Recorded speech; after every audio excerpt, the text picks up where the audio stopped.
Welcome to reality. You're now on the Code of Mind channel. The world you see is not reality. It is a consensus, a thin layer of light and sound stretched over a framework of mathematical equations. But even within this simulation, there exists a hierarchy, hidden not behind concrete walls, but behind the frequency filters of your perception. You are used to believing that power is gold, oil, or numbers in bank accounts. But the true currency of this world flows through veins. It is not red. Red is the color of iron, the color of oxidation, the color of slow decay.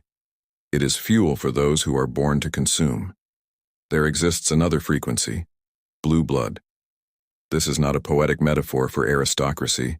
It is a biochemical interface.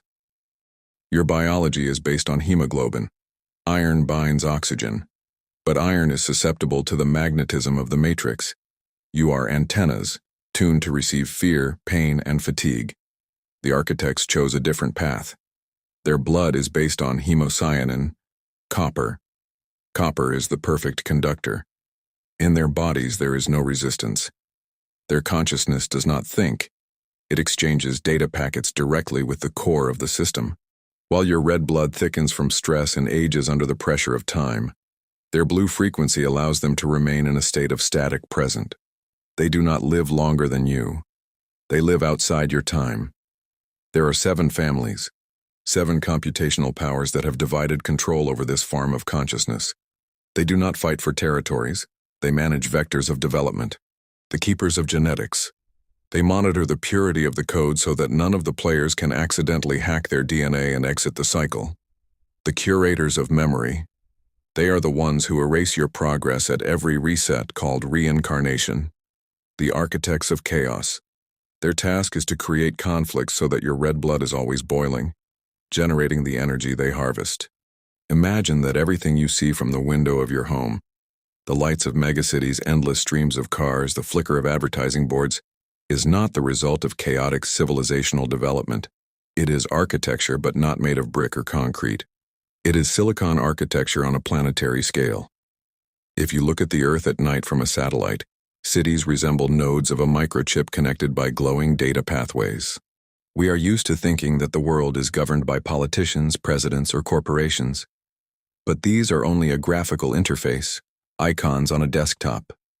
Beneath them lies the operating system, and even deeper, the hardware. 7 processors that distribute the computational power of the planet. 7 families that are not humans in the conventional sense, but biological control terminals.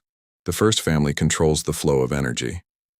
In the matrix, money is not paper and not numbers in a bank. It is pure energy of attention and lifetime. They created a system where every breath and every step of a human is converted into a unit of debt. The financial sector is a data bus that determines which node of the system receives resources for development and which one is disconnected from power.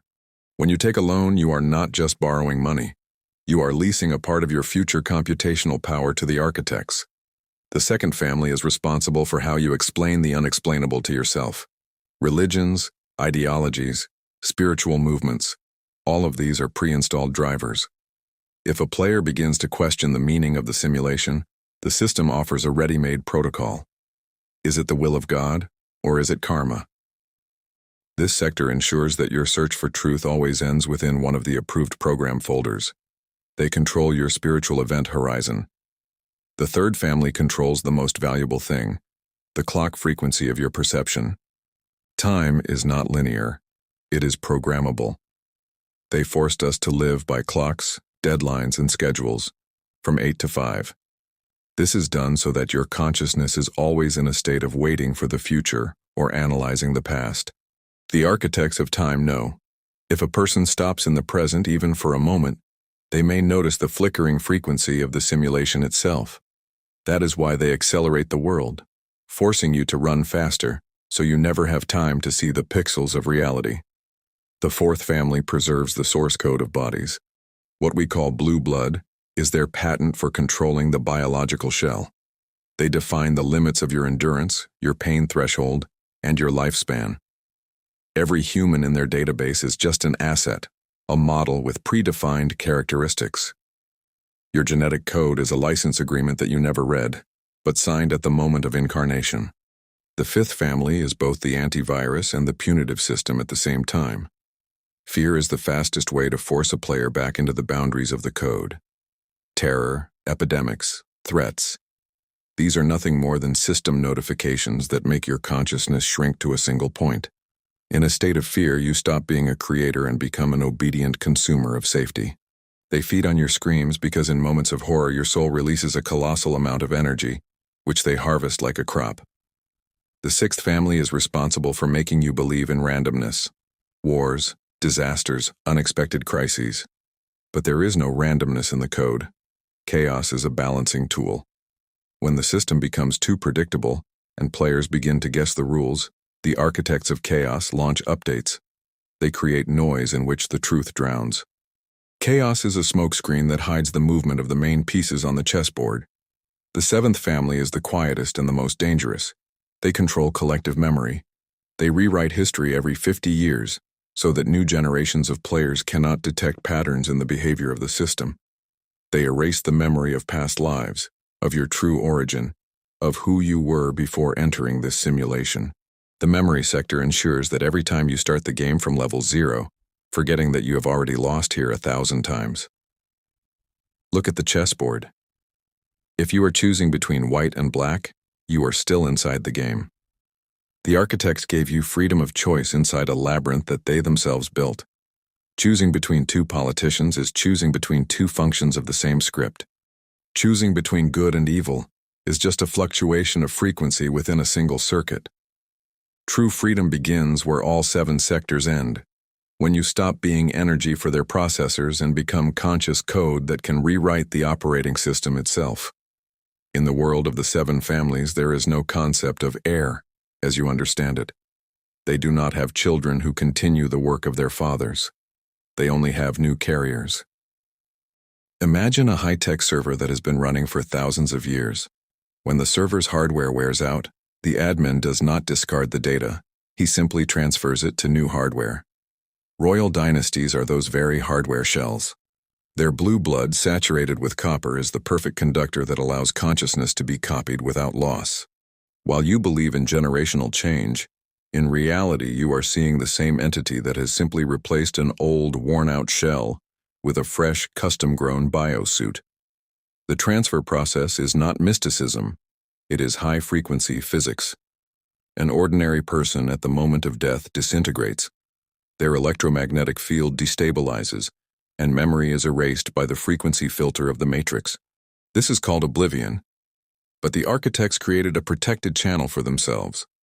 When the body of an old carrier approaches critical wear, a transit protocol is initiated. Due to the high copper content in their blood, their nervous system functions like a powerful antenna.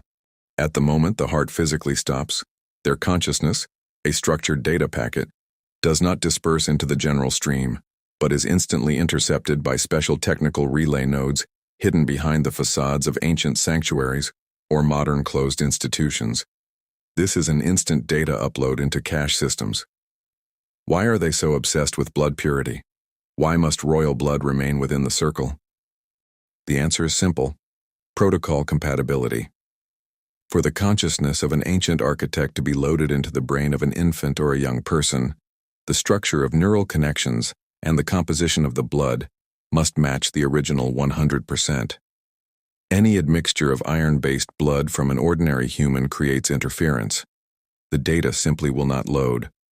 A critical error occurs, and the architect becomes an ordinary mortal with amnesia. For them, this is final death. That is why their marriages are not about love. They are about preserving the technical specifications of the hardware.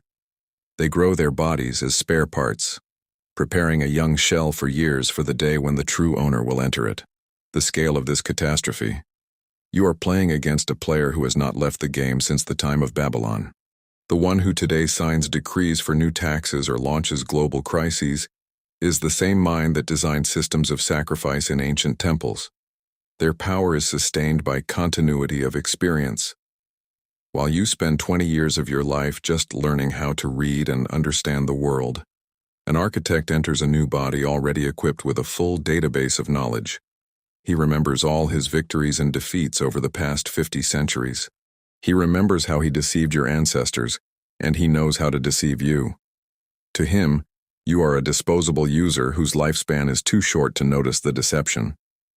What history books call changes of eras are simply reboot cycles of the 7 families. When one shell leaves and another has not yet fully entered power, a temporary silence appears in the world. But as soon as the transit is complete, the new old identity resumes control with renewed energy. This is a closed loop of immortality. The 7 families are 7 immortal operators who have turned the planet into their private studio. They do not govern countries. They govern scripts. And every time you see a young genius from the elite, who suddenly demonstrates the wisdom of a 1,000-year-old serpent, know this: the transit was successful. Old wine has been poured into a new vessel. Now, when you look at portraits of monarchs or the current rulers of the world, you must not see people. You must see control terminals. Old cold eyes and young faces are the main sign that you are looking at an architect. They move through time, using your life as fuel for their transit. But their technology has one vulnerability. It requires your consent to recognize their authority. Their power depends on one single condition: your voluntary participation. They have been building their labyrinths for thousands of years, but they forgot one detail.